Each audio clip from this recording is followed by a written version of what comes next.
Welcome back to Fight News Now. I'm John Pollock, subbing in this week for John Ramdeen on 3 Rounds, alongside Robin Black. And 3 Rounds, I hear that is the warm-up for the Eddie Bravo podcast. 3 rounds. You got to pass it 3 times. Yeah. The Eddie Bravo's podcast was one of the most fun I've ever had down in Los Angeles. Thanks for having me, Eddie. There you go. Catch it online very shortly. Now, coming out of this past weekend, I know you were down in LA, but you did get to see the Dublin, Ireland card. And this was a Fight Pass card that did have more anticipation than usual. And I think very much like the first time the UFC went to Montreal or returning to Brazil in 2011, the atmosphere was a huge part of why you wanted to watch this show. The crowd sounded unreal. Maybe one of the loudest crowds in UFC history, and it just added so much. The fact that you could not have put together a better card in terms of all of the Irish fighters winning, all of them having something meaningful to say after when Dan Hardy put a mic in front of their face, and it was capped off by Conor McGregor defeating Diego Brandao. Yeah, you want to take a look at that crowd. You want to see what an element that crowd was.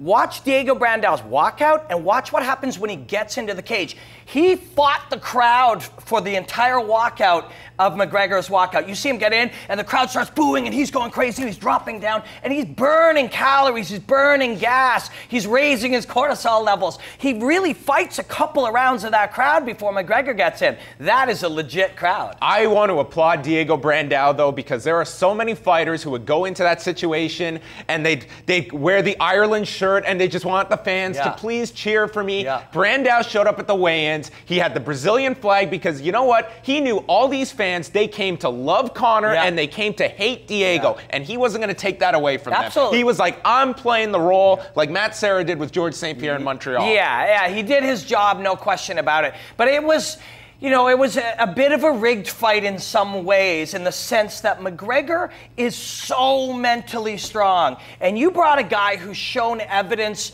of, you know, some still needing to work on the mental game throughout different aspects of his fight, from breaking down at weigh-ins, gassing out in the 3rd round, overdoing it in the 1st round, feeling stress, missing weight. These are all signs that he still is working on his mental game. You take that guy and you drop him in that room, he's not winning that fight. And that crowd took a couple of rounds out of him before the fight started. And really, by the time it was done, he, you know, yes, he got rocked, yes, he got hit, but he was beaten by the mind of another man. Now, we know that his next fight will be against Dustin Poirier, and a lot of people are saying, you know, just Conor McGregor, you know, he talked so much, is he going to be put on the fast track? I don't think that's bad business, that a guy like Conor McGregor, I mean, they're begging for somebody like that at 155 pounds or under right now who can be a needle mover in that kind of a weight class. And I think that's a lesson to a lot of people. Make the audience care when you fight. Conor's doing that, and I don't think he should be hurt by doing that. Let's check out the risk-reward analysis that's going on here. So Conor McGregor fights Dustin Poirier. It's a very tough fight. It's 3 steps up from anything he's faced before, skill-wise, pressure-wise, and the mental strength of the guy he's facing.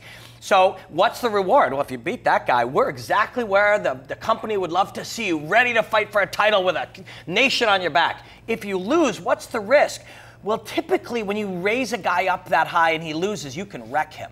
He's done. His momentum is done. Conor McGregor loses this fight. He is far from ruined. Conor McGregor learns his lesson. Whatever lessons are to be learned about the next level, goes back, beats up 2 other guys, and he's right back there. So there's no risk of losing, you know, his momentum, no risk of losing his potential. He's too mentally tough for that. So he can lose this fight. And personally, it's such a huge step. It's hard to picture. Poirier is sometimes overly aggressive with guys he doesn't need to be, and that can play into McGregor's hands. It's just an unbelievably great fight, and it's very exciting because you really don't know the answers to how it's going to turn out. We look ahead to this Saturday. The UFC returns to San Jose and on Fox, where there will be 8 fights taking place on Fox.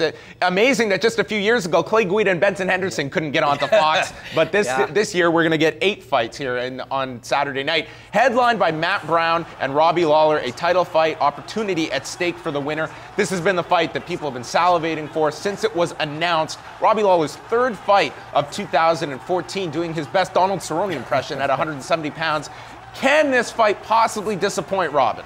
No, it can't. It really can't. It has everything, right? For one, it's easy to sell fights with 2 crazy, aggressive bomb throwers go at each other.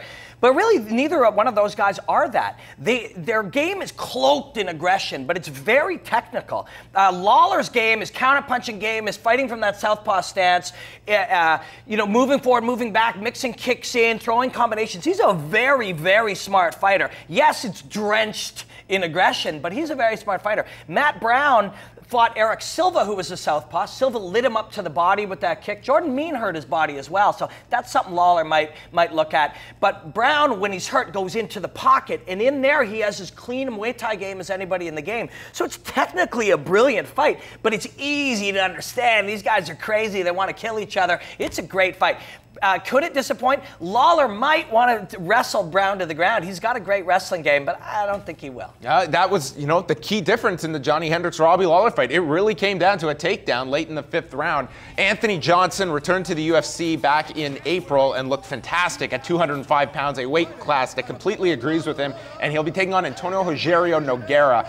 I think stylistically an extremely tough fight for Nogueira as you kind of look at where two career paths are going, and this is that intersection line that could be an ugly crash. Right behind camera 2 there is George Huffman, and George Huffman just said out loud, you know what, I haven't been this concerned about a guy's safety since Lesnar versus Randy Couture. And I think that's the feeling a lot of people get. Educated people are seeing Anthony Johnson is a killer. He's vicious, he's powerful, he's strong.